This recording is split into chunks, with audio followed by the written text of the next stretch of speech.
All right, what's up everybody? We've got the Wizzer here, and today what we're gonna do is assemble this thing pretty much from start to finish. Now, when you get it, it's gonna come in a crate, and then you're gonna be left with a tire, a fender, you're gonna have your trunk, which is already mounted, but it's very easy, so we're gonna kind of show you. And then you're also gonna have your handlebars here that will not be bolted and assembled. So, and then you'll also have this plastic front end here. So let's start out with what you wanna assemble first, Dave.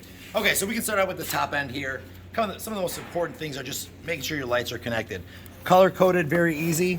Green to light blue, green to light blue, no problems. Orange to green, clips right in like so. You will also catch and find a pink wire that's not connected. Do not connect this. This is for 60 volt circuits only. You have a 48 volt, so you do not need to connect this. You just tuck that safely in there. Then what you're gonna wanna do is, before you bolt this all up, you're gonna wanna make sure that you get this axle bolt right there. So that is basically one bolt to hold on. One bolt. Okay, cool. So that's basically step one. So then what you're gonna do is you're just gonna line these up. You'll see the little screw holes here. Yep. They're gonna match up to the front face right here and here. Got it. Just go ahead, make sure your wires aren't being pinched. Line those guys up like so, and then you'll install your screws. So taking your Phillips screwdriver, you're just gonna wanna install some of these screws right here that's gonna hold on to your front headlight assembly. Just wanna go nice and gently tight. Don't overdo it, you will crack the plastic. So like so. And then look, now we've got our entire thing hooked up, rigged up. Let's talk about the key really quick, and the underneath the seat, you've got your circuit breaker. Yep. So this will be battery power. If you notice that when your vehicle's ready to drive, it's not getting any power, flip that circuit breaker to the on position. Okay. Just like that. That little beep is the alarm. Turn it from the off position. Off position back to the on position. You'll see it powers up. You've got your key fob here with alarm, unlock, and lock. If any of these are locked, you will not. There, you hear it right there.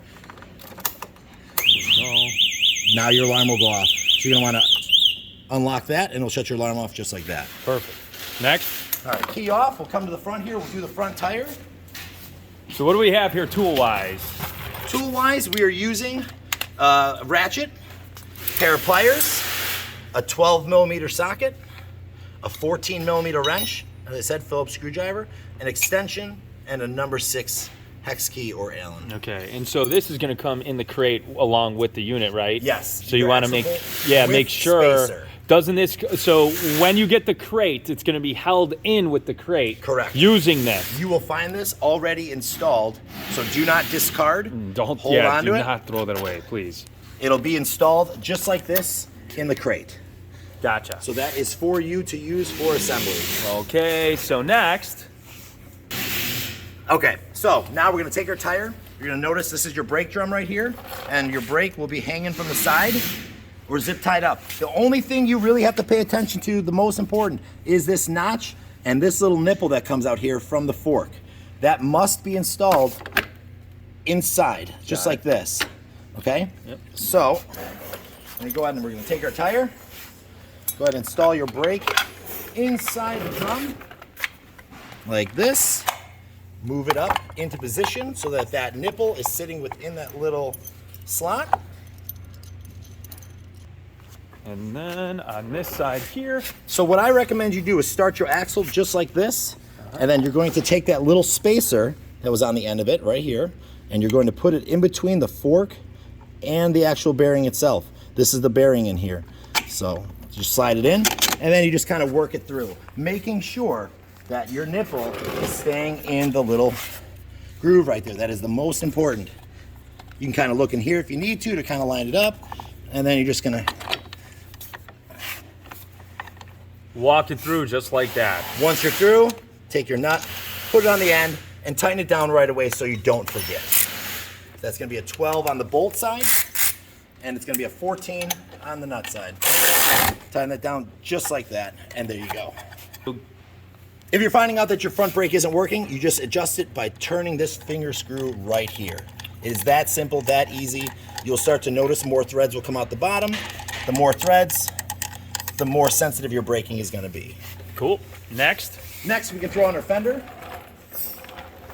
I recommend doing the fender after the tire. It just makes it so much easier. It's gonna fit into these two holes on each side right here. come over the side, put them in, and start them with your fingers. Very simple. Don't over tighten. And then you will use your number 6 Allen.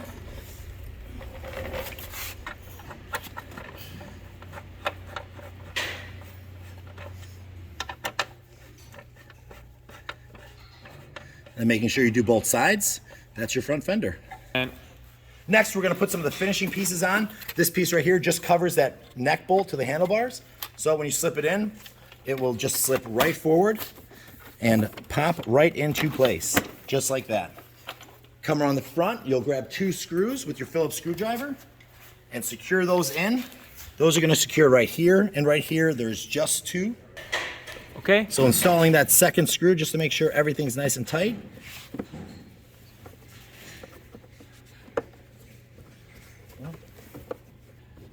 So nice and snug right there. You do not have to overdo it. Just making sure that your piece won't fall off. Cool. And then we can come over to the trunk here. The trunk is very easy. You'll have its own set of key for the trunk.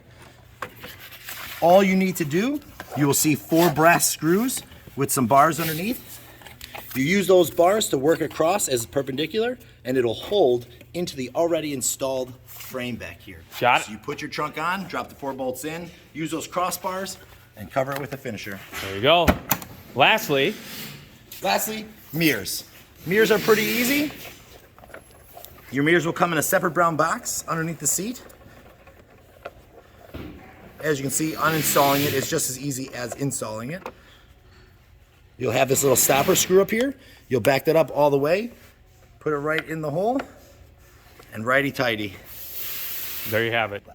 And lastly, All right, lastly, because this is a moped, we have to look at here, we have our pedals. So we have a pedal arm, and we have the pedal itself. Now, you're gonna get 2 pedals. One is gonna be labeled left, one is gonna be labeled right, so it'll have an L for left or an R for right. That is indicative of the side it's gonna be installed on.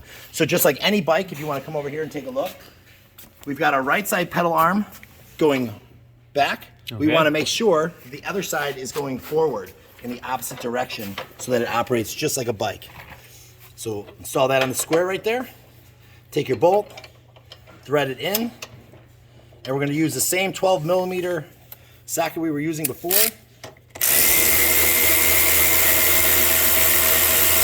Install that arm nice and snug, and then back to your pedal. The left thread, the left side, is also left-handed thread. So that means you will have to go left in order to tighten it down.